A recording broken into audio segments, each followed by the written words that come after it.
उत्तर प्रदेश में झांसी है और झांसी के पास में ही ओरछा राम राजा सरकार का दरबार है। ओरछा तो मध्य प्रदेश में ही आता है। ओरछा के विद्वान थे, नाम था श्री हरिराम व्यास जी। और बंधुओं, वो इतने बड़े विद्वान थे कि 52 रियासतों के राजा उनको अपना गुरु मानते थे, इतने बड़े विद्वान। लेकिन गोस्वामी जी कहते हैं, ऐसा को उपजा जग माही, प्रभुता पाए ताए मद नाही। संसार में ऐसा कोई प्रकट नहीं हुआ जिसको थोड़ा सा धन मिल जाए, थोड़ा सा ज्ञान मिल जाए, थोड़ा सा वैभव मिल जाए और उसको अहंकार ना हो, मद ना हो। ऐसा कोई संसार में अभी तक जन्मा नहीं है। तो व्यास जी को भी थोड़ा सा मन में लगा कि जब मैं इतना बड़ा ज्ञानी हूं तो क्यों ना दिग्विजय की जाए। उम्र भी बहुत हो गई थी। सोचने लगे संपूर्ण संसार में भ्रमण करूंगा तो यात्रा पूरी नहीं हो पाएगी।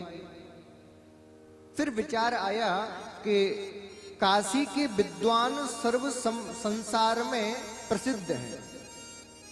यदि मैंने काशी के विद्वानों को परास्त कर दिया तो संपूर्ण विश्व तो मेरे आगे वैसे ही नतमस्तक हो जाएगा। तो अपने पूरे पोथी पन्ना गाड़ियों पर भर के और सीधे ओरछा से काशी पहुंचे, भगवान भोलेनाथ की नगरी में। अब तो पूरे काशी में हंगामा हो गया कि कोई बहुत बड़ा ज्ञानी आया है और शास्त्रार्थ करना चाहता है। बंधुओं, सच मानना, बड़े बड़े काशी के विद्वान ब्राह्मण व्यास जी के सामने शास्त्रार्थ करने पहुंचे, लेकिन पल भर में व्यास जी उनको पराजित कर देते। पल भर में पूरे काशी में चर्चा होने लगी, कहीं इसी प्रकार ये विद्वान हम सबको परास्त करने लगा तो हमारा तो नाम ही खराब हो जाएगा।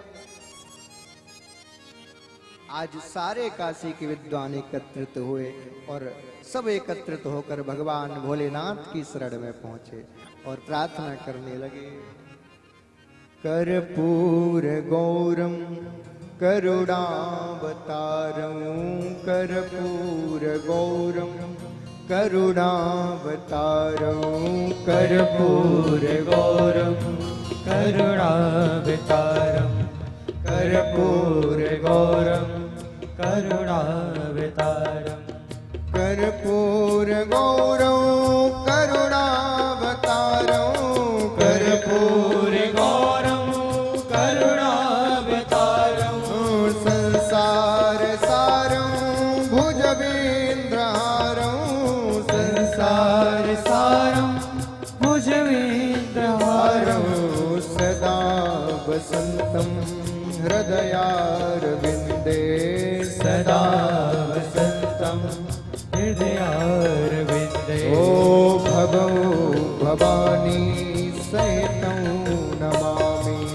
भगो भवानी सहितं नमामि। कर्पूर गौरव करुणावतारं, कर्पूर गौरम करुणावतारं, कर्पूर गौरम करुणावतारं। प्रार्थना की और कहा, हे भोलेनाथ, हम कुछ समय के लिए इस धरती पर आए हैं क्योंकि हम जानते हैं ये शरीर झूठा है, आज है कल नहीं रहेगा। प्रभु, ये बाहर से आया हुआ विद्वान यदि हमको हरा के चला गया तो याद रखना भोलेनाथ, हमारा तो कुछ नहीं, आज है कल चले जाएंगे, लेकिन इस नगरी का नाम आपके नाम से है। इस नगरी को लोग भोलेनाथ विश्वनाथ की नगरी कहते हैं। याद रखना भोलेनाथ, ये बाहर से आया हुआ विद्वान हमें पराजित करके चला गया तो नाम आपका खराब होगा, हमारा कुछ नहीं जाएगा। अब तेरी कहाई के जाऊं कहां, तेरे ही नाम की फेंट कसी है, प्यारे इतनो तो मेरो कहनो है, अब मेरी हसीनाएं तेरी हंसी। और इतना कह के जय सब विद्वान अपने घर के लिए गए हैं। इधर भोलेनाथ ने एक दीनहीन ब्राह्मण का भेष बनाया और पहुंच गए व्यास जी के पास। व्यास जी के पास जाकर कहा, बोले व्यास जी आपको मैं प्रणाम करता हूं। व्यास जी ने कहा, मैं भी आपको प्रणाम करता हूं, विराजिए कौन हो आप और क्या आप मुझसे शास्त्रार्थ करने के लिए आए हो? भोलेनाथ बड़े दीन बनकर बोले, अरे व्यास जी हम में इतनी सामर्थ्य कहां कि हम आपसे शास्त्रार्थ कर सकें, तो आप किस लिए आए हो? तो कहा, व्यास जी मेरे मन में एक प्रश्न है, मैं संपूर्ण काशी के विद्वानों से पूछ चुका हूं, कोई जवाब नहीं दे पाया, तो मैं बस आपसे वो प्रश्न पूछने आया हूं, अपनी शंका का समाधान प्राप्त करने आया हूं। व्यास जी ने कहा, पूछिए। तो भोलेनाथ बड़े दीन बनकर बोले व्यास जी मुझे बताइए ज्ञान का फल क्या है? बंधुओं बड़ी गंभीर बात है, बड़े ध्यान से सुनना। भोलेनाथ ने कहा, व्यास जी ज्ञान का फल क्या है? तो तुरंत व्यास जी ने कहा, बोले ज्ञान का फल है विवेक की प्राप्ति होना। बोले बहुत अच्छी बात। अब व्यास जी मुझे ये भी बताइए कि विवेक से क्या होता है? तो तुरंत व्यास जी कहने लगे, बोले विवेक से हमें सत और असत में भेद करने की बुद्धि प्रकट हो जाती है। क्या सत है और क्या असत है ये हम विवेक से ही प्राप्त करते हैं। और विवेक प्राप्त कब होता है? बिनु सत्संग विवेक न हो। तो क्या हमारे योग्य है और क्या हमारे योग्य नहीं है, ये बुद्धि हमें विवेक से प्राप्त हो जाती है। तुरंत भोलेनाथ ने कहा, बोले व्यास जी बस मैं इतना ही कहना चाहता हूं, क्या आपको ज्ञान का फल विवेक प्राप्त हो गया? और यदि आपको विवेक प्राप्त हो गया तो क्या आप सत और असत में भेद करना सीख गए?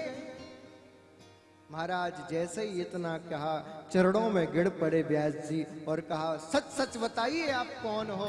और जैसे ही इतना कहा, तुरंत भूत भावन भोलेनाथ प्रकट हो गए हैं महाराज। और प्रकट होकर कहा, उमा कहूं मैं अनुभव अपना, सत हरि भजन जगत सब सपना। अरे व्यास जी आप किन झमेलों में पड़े हुए हो? आप नहीं जानते, आपकी इस ज्ञान के चक्कर में आपने जाने कितने ब्राह्मणों का दिल दुखा दिया, कितने लोगों का आपने जीवन समाप्त कर दिया। अरे व्यास जी ज्ञान का मतलब ये नहीं है कि हम दिग्विजय करते घूमे, ज्ञान का तो अर्थ है कि हम ज्ञान प्राप्त करके ठाकुर जी के श्री स्वरूप में विलीन हो जाएं, यही ज्ञान का सच्चा अर्थ है। आप अपने आप को पहचानिए, आप कौन हो। चरण पकड़ लिए, बोले अब तो प्रभु आप ही बताइए मैं कौन हूं। तो तुरंत भोलेनाथ ने कहा, व्यास जी आप सामान्य नहीं हो। राधा रानी के दो प्रधान सखियां ललिता और विशाखा। ललिता सखी के अवतार हमारे परम पूज्य गुरुदेव रसक अनन्य स्वामी श्री हरिदास जी महाराज, और विशाखा सखी तो भोलेनाथ बोले व्यास जी आप साक्षात विशाखा सखी के अवतार हो। इतना सुनते ही झरझर अश्रुधारा प्रभावित हो गई और कहा, भोलेनाथ क्या आदेश है मेरे लिए? तो कहा, आप व्यास जी सीधे वृंदावन जाइए और प्रिया प्रीतम के लीला में खो जाइए। और बंधुओं उस दिन व्यास जी सीधा काशी से वृंदावन पहुंचे, अपने घर भी नहीं गए ओरछा।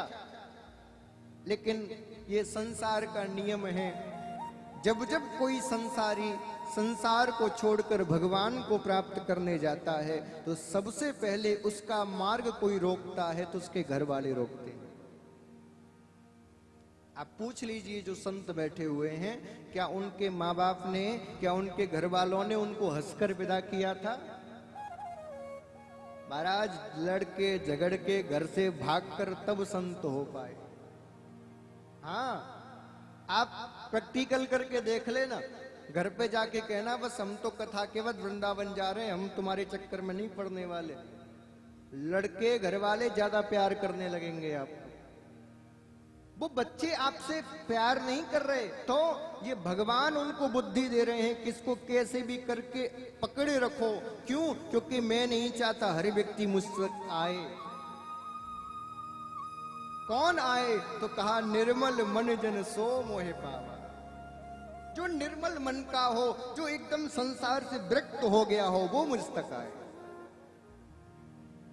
तो व्यास जी के घर वाले तमाम राजा पहुंचे और व्यास जी को पकड़ पकड़ कर कहने लगे, बोले चलिए घर, चलिए घर, चलिए घर। व्यास जी बोले भैया अब मेरा आपसे कोई संबंध नहीं है। तो किससे संबंध है? तो कहने लगे वृंदावन के रूख हमारे, मात पिता गुरु बंधु। अरे अब तो जो वृंदावन के रूख हैं, जो वृक्ष हैं, वही मेरी माँ है, वही मेरे पिता हैं, वही मेरे बंधु हैं। आपसे मेरा कोई संबंध नहीं, चले जाओ यहां से।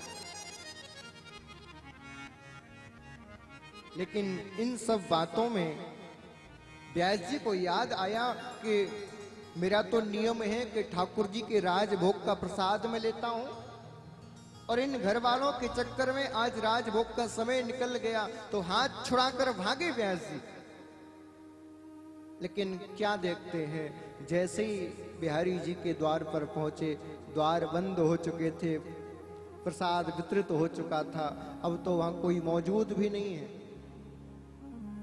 आंखों से सुधारा प्रभावित होने लगी, मनी मन ठाकुर को याद करने लगे और कहने लगे, हे बिहारी जी, इन संसारियों के चक्कर में आज मेरा नियम टूट गया। लेकिन बंधुओं, मैं अक्सर कहता हूं, खुदा खुद ही करता है अपने बंदों की निगरानी।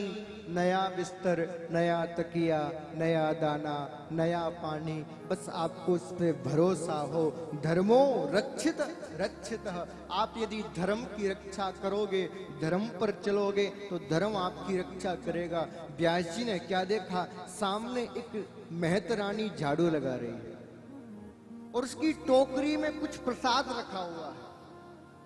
तुरंत दौड़कर गए और हाथ जोड़कर बोले, अरे लाली, तू थोड़ा सा बिहारी जी को प्रसाद मुकू दे दे। महतरानी बोली, बाबा आपका जानो ना है मैं कौन हूं? अरे मैं झाड़ू लगाने वाली महतरानी हूं, क्या आप मेरे हाथ का दिया हुआ प्रसाद खाओगे? तुरंत हाथ जोड़कर व्यास जी बोले, अरे बाबरी, ये तेरा प्रसाद थोड़ी है, ये तो मेरे बिहारी जी को प्रसाद है, थोड़ा सा दे दे। उस महतरानी ने एक पकौड़ी निकाल के व्यास जी के हाथ पे रखी और जैसे ही हाथ पे रखी तुरंत खा गए। इस संपूर्ण दृश्य को सामने से घर वाले देख रहे थे। घर वालों ने कहा, इस बाबा की बुद्धि खराब है गई, झाड़ू लगाने वाले की हाथ का प्रसाद खाता है, अब जी हमारे मतलब का नहीं, अब तो छोड़ो इसको यहीं छोड़कर, बावरा हो गया, पागल हो गया। बंधुओं, याद रखना, भक्ति मार्ग की पहली सीढ़ी है। जब आपको संसारी घर वाले पागल कहने लग जाएं, तो समझ लेना बिहारी जी की पहली स्टेज आपने पार कर ली। भक्ति की पहली सीढ़ी पर आपने कदम रख लिया, क्योंकि भक्ति का पहला उसूल है, जब जब आप भक्ति के मार्ग में बढ़ोगे, घर वाले संसारी आपको पागल कहने लग जाएंगे। लेकिन पागल का अर्थ क्या होता है? दो प्रकार के पागल होते हैं, एक दिल का और एक दिमाग का। जो दिमाग का पागल है उसका तो आगरे में, ग्वालियर में हॉस्पिटल है, लेकिन जो दिल का पागल होता है उसका सबसे बड़ा अस्पताल कहीं है तो वो और कहीं नहीं, वो वृंदावन धाम है। और उन पागलों का कोई डॉक्टर है तो वो और कोई नहीं, साक्षात बांके बिहारी ही उन पागलों के डॉक्टर है। और बंधुओं, दिमाग के पागल यदि डॉक्टर के पास जाएं, डॉक्टर इलाज करे तो वो सही हो जाते हैं, लेकिन कोई दिल का पागल हो और हमारे बिहारी जी से इलाज करा ले तो महाराज बीमारी घटती नहीं है और बढ़ जाती है। ये नशा जल्दी चढ़ता नहीं है, चढ़ जाए तो उतरता नहीं है। लोग पीते हैं दुनिया से डर के, हमें दुनिया की परवाह नहीं। ये भक्ति का नशा ऐसा है, एक बार में चढ़ता नहीं और चढ़ जाए तो फिर उतरता नहीं।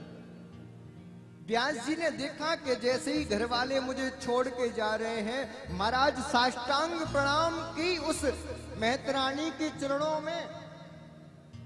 मेहतरानी बोली, अरे बाबा ये क्या करते हो?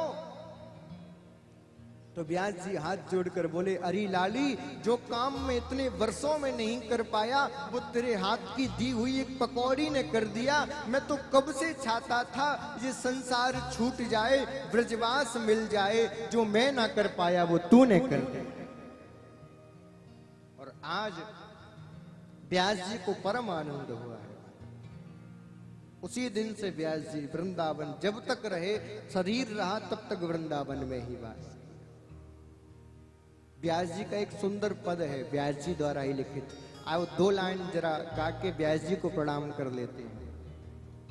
देखो, ऐसा मैंने संतों से सुना है कि कथा करते करते अचानक यदि किसी संत का, किसी देवता का कथा ना याद आ जाए तो समझ लेना वो संत उस पंडाल में उपस्थित हो गए हैं कथा श्रवण करने के लिए। जय हो, जय।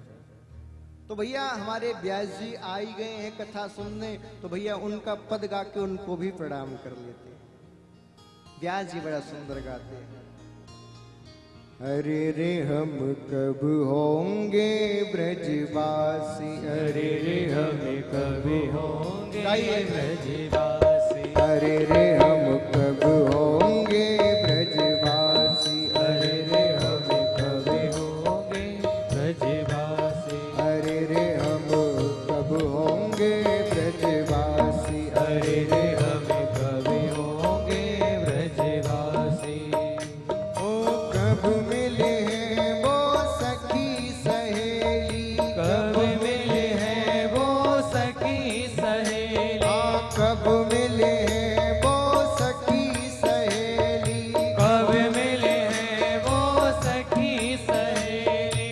हरिवंशी हरिदासी, हरिवंशी हरिदासी, अरे रे हम कब होंगे ब्रजवासी, अरे रे हम कब होंगे ब्रजवासी, अरे रे हम कब होंगे ब्रजवासी। अरे रे हम कब जरा भाव से काली सेवा करते हो गाइए हरि बोल।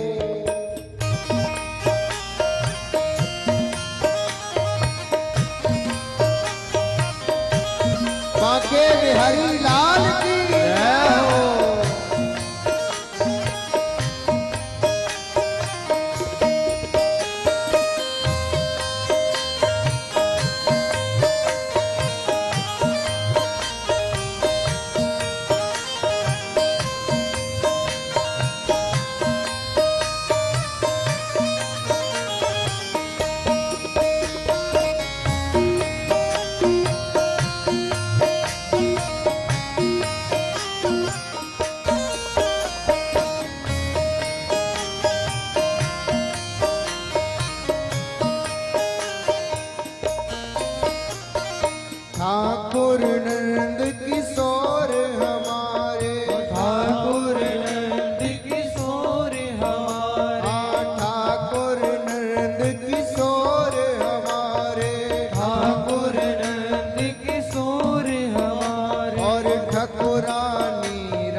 बांके बिहारी लाल की जय।